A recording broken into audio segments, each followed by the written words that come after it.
Your Excellency, thank you very much for talking to the BBC. First of all, how are things going with you with the campaigning? Things are going very well. I'm very, very confident and that this election, free and fair, I'm the front runner. And that is why I'm getting many arrows.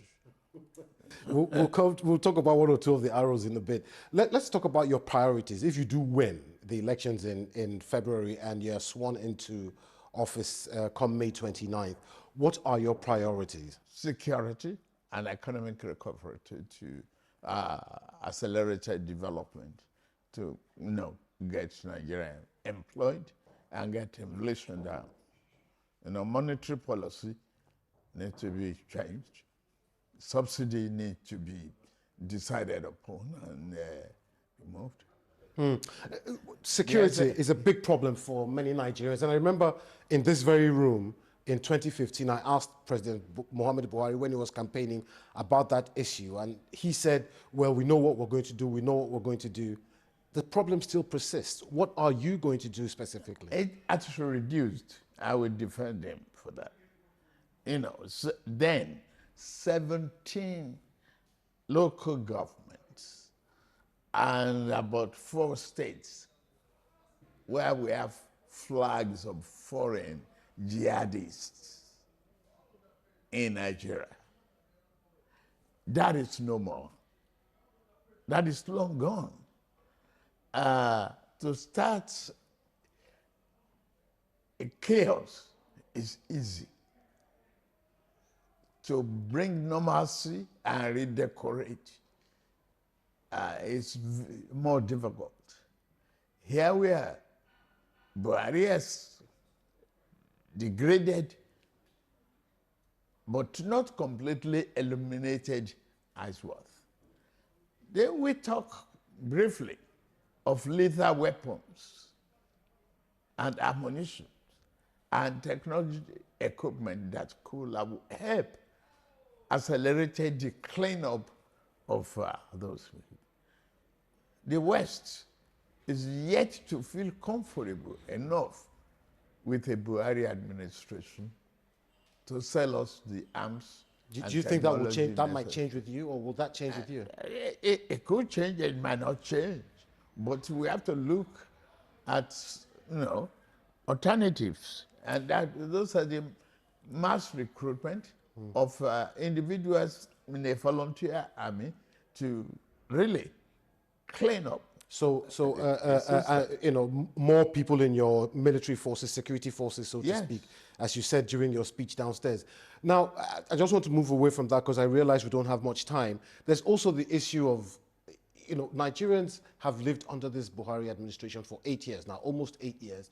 Some would say this 8 years has come with a lot of pain and a lot of suffering.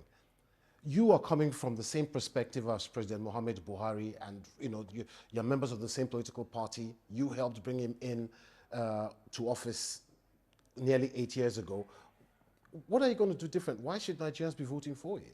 Because I'm different. I am Bola Ahmad Tinubu. I have governed Lagos. I've built a model state that could be a country on its own. I've led an administration that is so prudent. From 600 million internally generated revenue to 5 billion a month. That's a record. Nobody else can brag about that. I've treated and tamed the Atlantic Ocean surge in Nigeria that will have perished many people in Lagos. The infrastructural renewal of Lagos is excellent. I've continuity in Lagos. Buhari has done his best. I can't run away from him being my friend, my leader in the party. I will not. Okay, sir. I mean, when you talk about money generated in Lagos, and I want to come to your own personal self. When you talk about, you're a very wealthy man. How do you know? Well, I mean... you are not my accountant. I'm not in your account, but this is speculation, and it's fine. You can actually rebut it or not. When I look at some publications and they say they're worth 4 billion, some is even more than that, but you refuse to explain where your wealth comes from. I know where you live in Lagos. It's a massive, sprawling mansion that takes up nearly a quarter of a street in a very expensive suburb. Why do you refuse? I mean, don't Nigerians have the right to know where the wealth of their next leader comes from?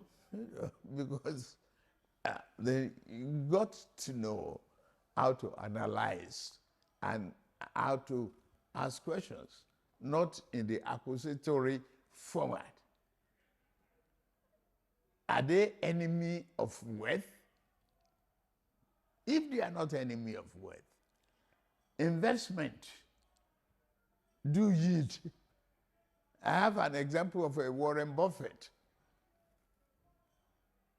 one of the richest men in the country, in America and in the world. He started from stock buying and brokerages. I inherited great real estate. I turned the values around. I'm not denying my wealth. I've not been, I was the most investigated, the most accused governor in the opposition up to, from for 8 years and up to 2007. And since I left the office, I'm still there. I've not taken any government appointment, no government contract. Yes, but some say the legacy you left in Lagos State was that, you were getting a share of the revenue that Lagos State was generating. Hey, excuse me, share what? Have they proven it? The World Bank has, IMF has investigated the record in Lagos. What's wrong with them? And I want to move away from that. It's envy. I think you've kind of explained that, and we don't have much time. If you are not running for president, sir, you have two main opposition candidates, Abubakar Atiku and Peter Obi, who people are saying, he's the young upstart, and I mean that in a very positive way. Young where? Young upstart. Have they been governor of Anambra 8 years? Anyway, Your Excellency, if you weren't running for president, which of your two major opponents would you be voting for? None. Why not? Because they are not as competent as any other person out there. They have no track record.